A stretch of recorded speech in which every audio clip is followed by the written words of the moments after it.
Welcome back to Sustainability Matters. I'm Tria Case. May is Mental Health Awareness Month, and we're taking a look at the ways our well-being is connected to the well-being of the planet. We're talking to an Emmy Award-winning filmmaker and fresh voices on the front lines of climate action about our symbiotic relationship with the planet, the impact of the climate crisis on our mental health, and strategies to thrive in the midst of it all. We'll kick things off with insight from Andrew Falzone on the science behind our connection to the planet and the developing field of climate psychology, an interdisciplinary field dedicated to studying and advancing our emotional, mental, and social responses to the climate crisis. We're all connected to the Earth. No, not metaphorically, in a very literal sense. Every second, your body is exchanging matter with the planet.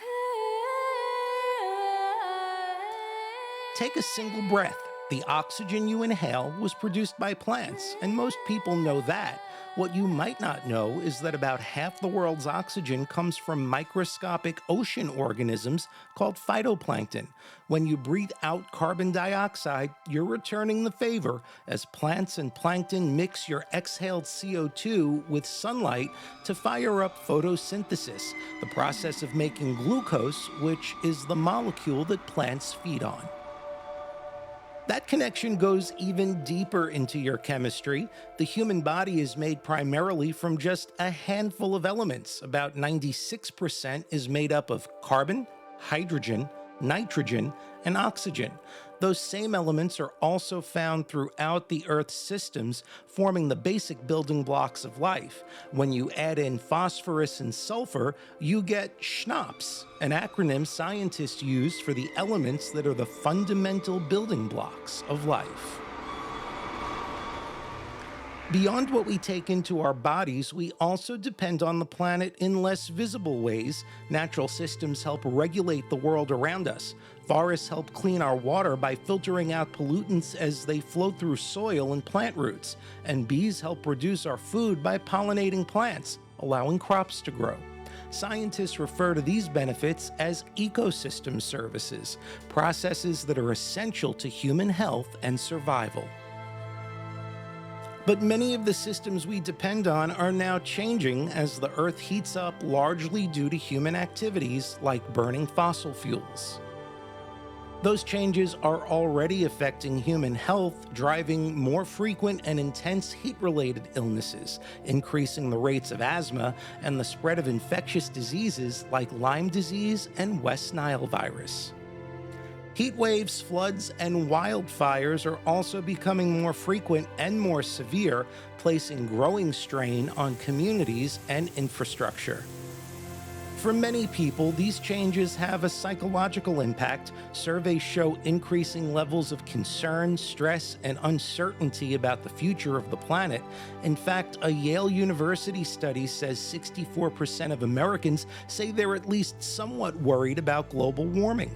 Nearly 1/3 say they're very worried. So much so that researchers now use the term climate anxiety to describe these responses, feelings of worry, fear, or distress linked to awareness of climate change and its impacts. To better understand these responses, a growing field known as climate psychology is emerging, bringing together psychology, sociology, and environmental science to study how people process and respond to the climate crisis and how they can build resilience in a changing world. I'm Andrew Falzone for Sustainability Matters on CUNY TV. Today, I'm joined in the studio by three dynamic individuals advocating for the health of our planet. Emmy Award-winning director Nicole Betancourt, whose work explores the complex interconnections of people with each other and with nature. Daphne Frias, an activist from West Harlem, focused on climate change, environmental and disability justice, who has been a speaker at the UN, the Paris Climate Conference, and the New York Times Generation Climate Initiative. And Eunice, the Deputy Director of the New York City Environmental Justice Alliance, whose work focuses on climate justice and policy. It's great to have all of you with us. Thank you. Thank you so much for coming into the studio. So it's Mental Health Awareness Month, and so thinking a lot about the impact of our work around climate and how that pertains to what we're all thinking about this month and also beyond this month, of course. What is your sort of relationship to this topic of mental health and climate? Yeah, thank you for the question. I work in the climate space, which means I often don't have an escape from the climate crisis. I think it started with just having some climate consciousness for me on a personal level. At the time of Hurricane Sandy, I was working at the public advocate of that time, Bill de Blasio. And so experiencing for the first time like the scale and destruction of the storm on the city, that was pretty hard to watch. On a personal level, my apartment building got flooded, I think, a few years ago with that big major storm.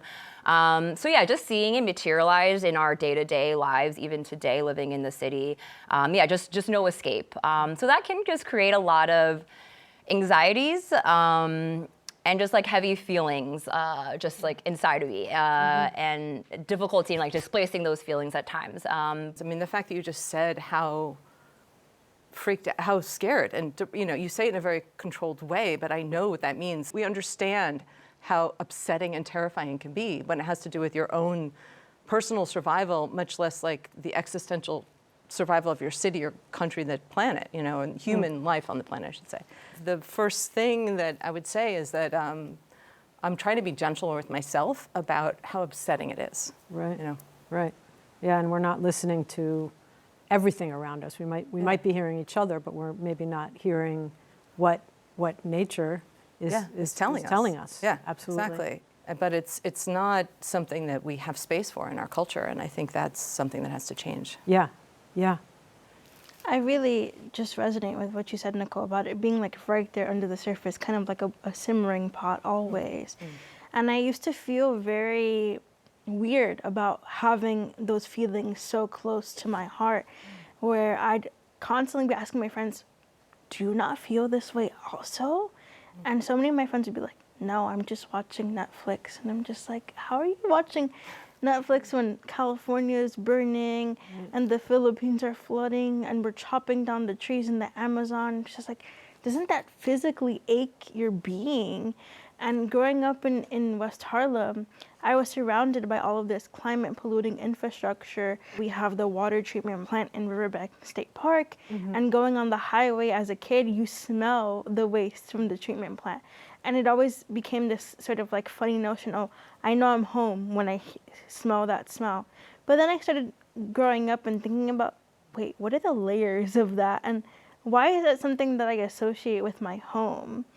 And as someone with anxiety, depression, and OCD, I'm very open about my mental health and the way that my mental health actually helps me be a better advocate for the planet. When we talk about our planet as a living being and not just something that we're on or floating in, but something that is alive and relative to us.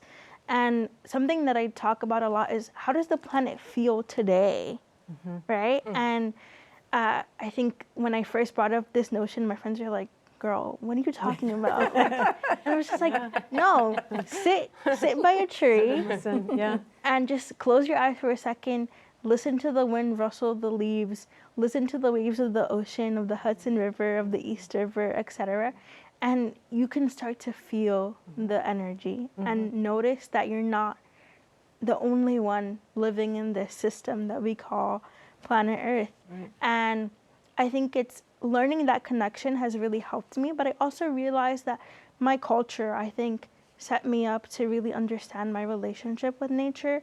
Being Dominican, growing up in a Latina household, we used herbs and we used natural supplements and we used our environment to cure us. If I had a cold or a cough, my mom said, make an orange tea, make a cinnamon tea. Right. And I think having that notion growing up really helped me be a better climate advocate and realize that my health and fighting for all of us to be safe doesn't have to be something disconnected from who we are. So how do we, I mean, Eunice, you're working in policy. How do we explain to decision makers and policymakers that this connection exists? How do we get them to think about this in their making of the policies that impact all of us every day? Yeah. I think the science and the research and the data is there, right? But I think it's like, how do we couple that with the stories and lived experiences of people? So for example, we know in New York City, the number of heat waves were gonna double or triple by 2050s.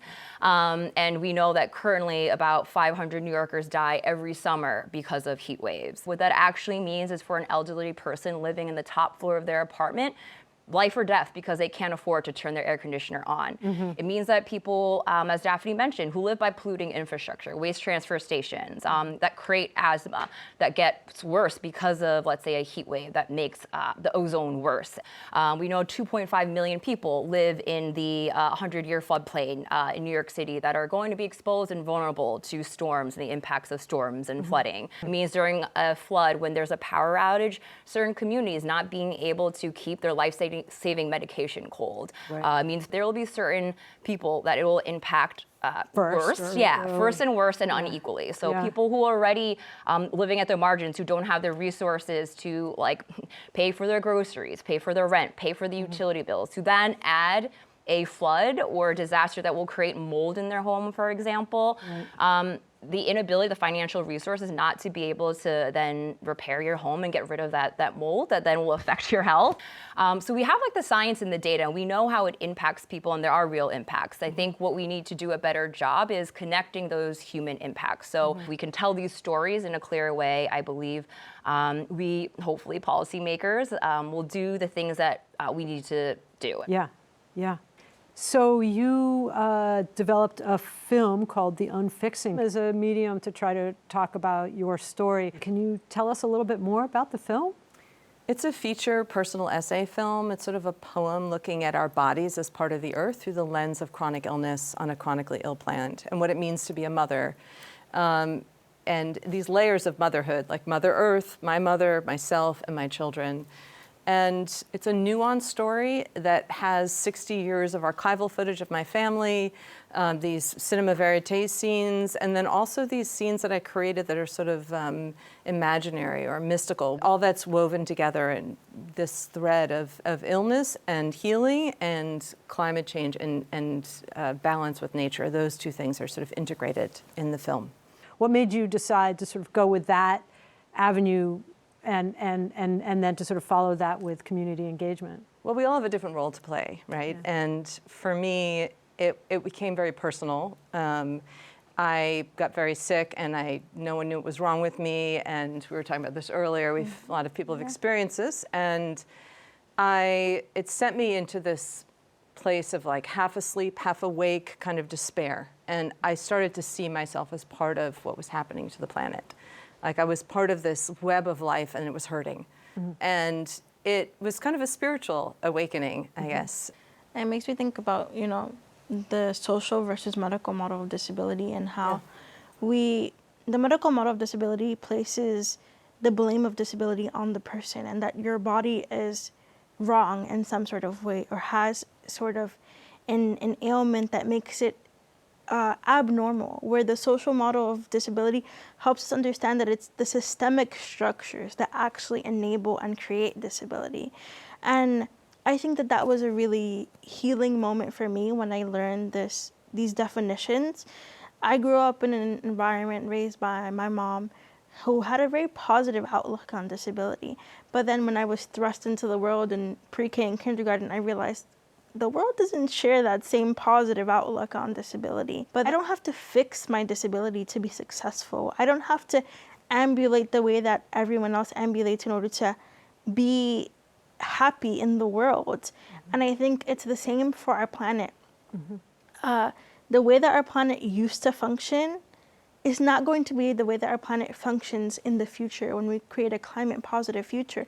But that doesn't mean our planet is broken. Our planet is evolving into a new version of herself with the help of us to get there. Yeah.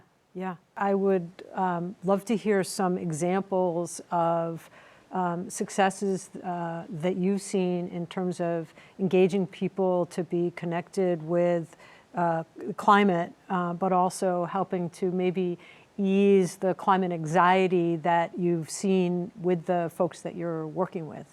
Like, I do a lot of talks after showing my film, The Unfixing, and I always want to leave people with a feeling, especially young people, like, not that everything has to have a happy ending, right? Because that's also like a fallacy, right? Like, let's be uncomfortable, let's see the in-between, the nuances, the ambiguities, right? But I talked to them about being enough. Yeah.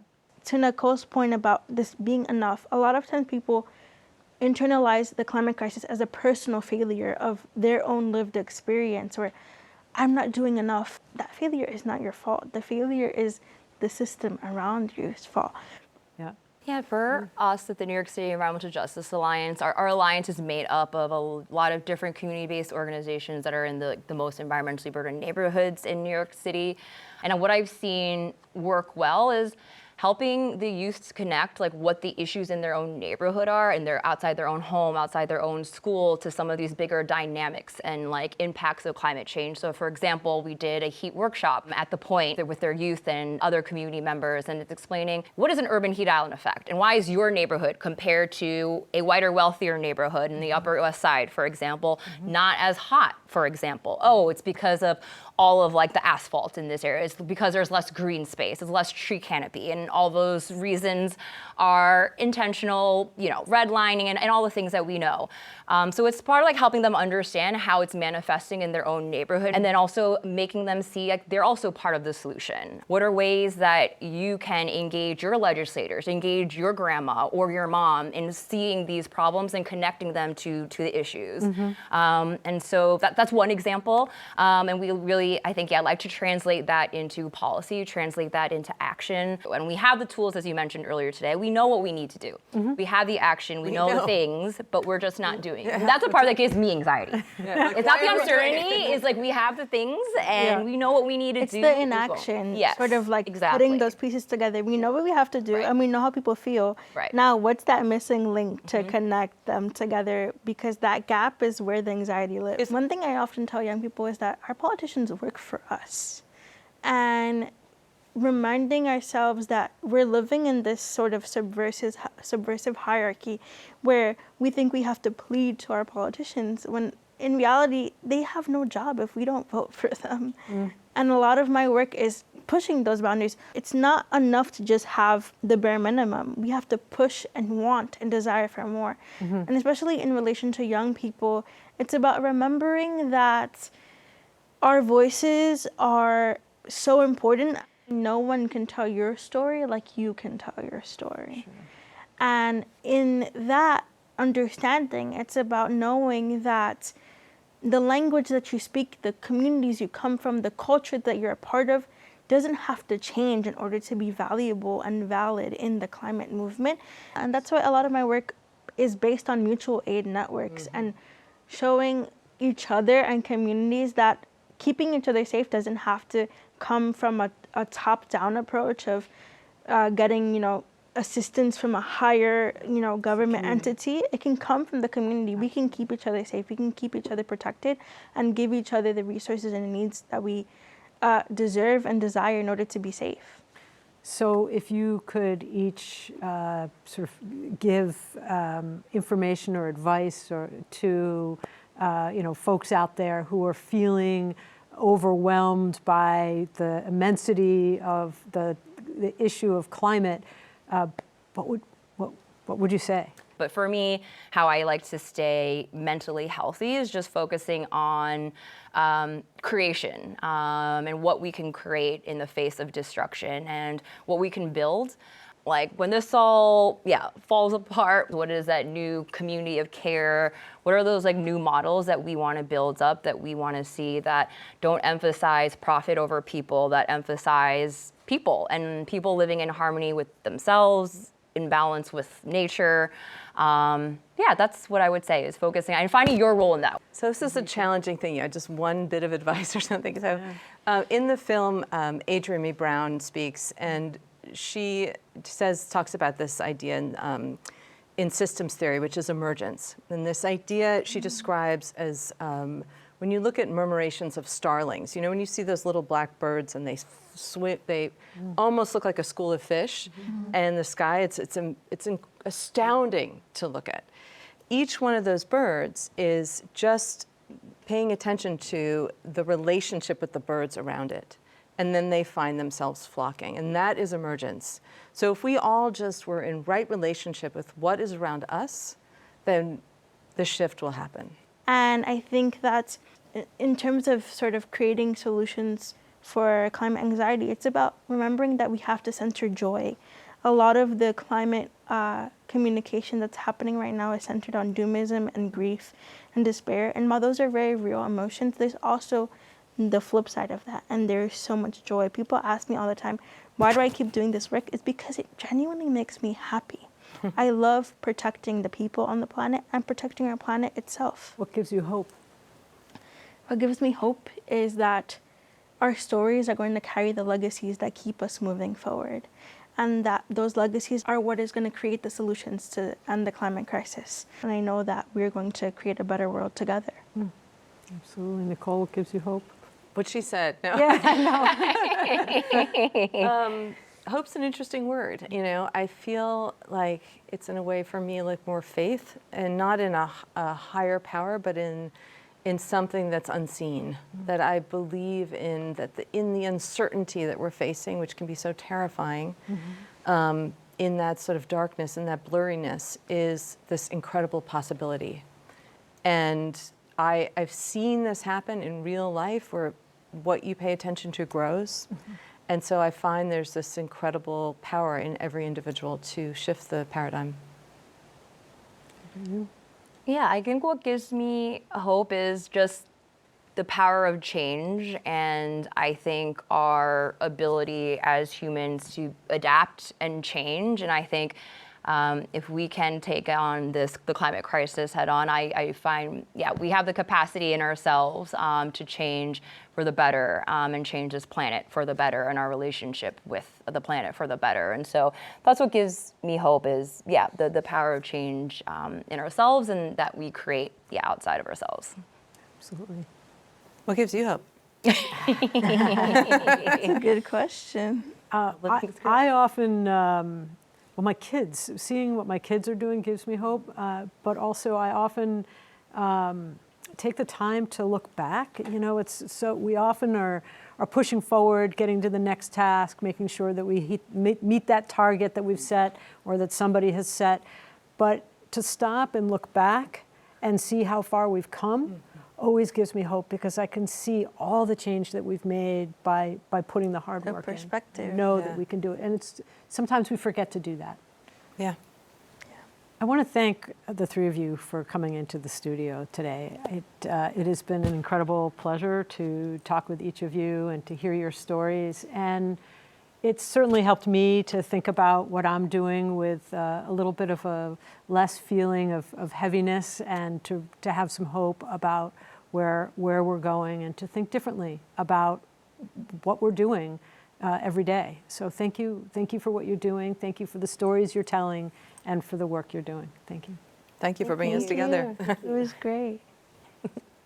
Now join Kyra Baytall and me for a special Green to Go, where our very own editor shares a special mindfulness practice with us. And yes, you can try this at home too.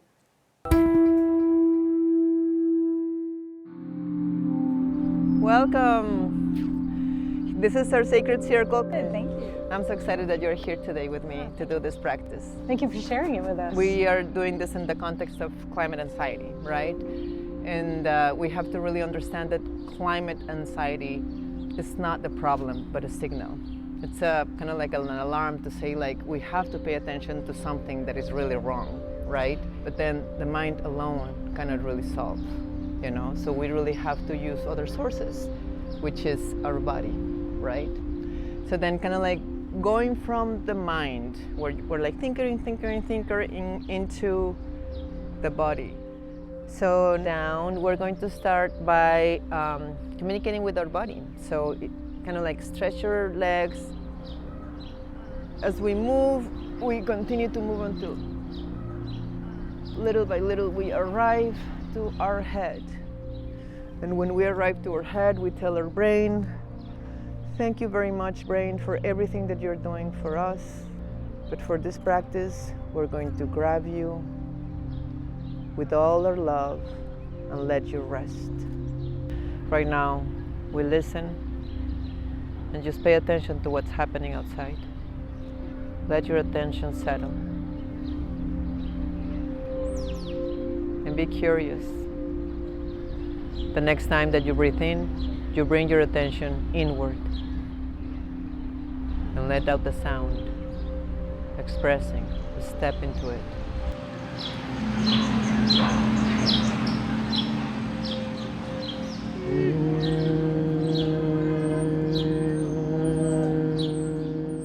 And we let it come back, little by little, gently.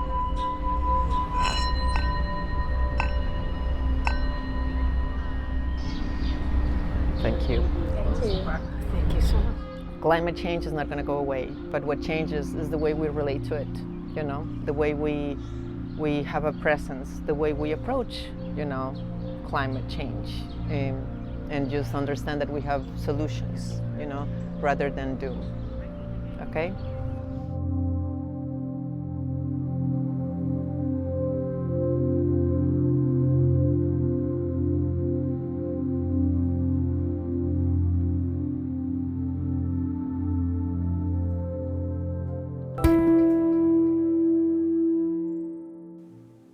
It's important to take care of ourselves. What works for you? Please keep the conversation going and follow us or send us a message on social media and download our CUNY TV app. Be sure to join us next month as we dive into the topic of New York City water. We'll talk about how climate change and shifting policies are affecting our reservoirs, our rivers, and the water systems we rely on every day, and what you can do about it. Don't miss it.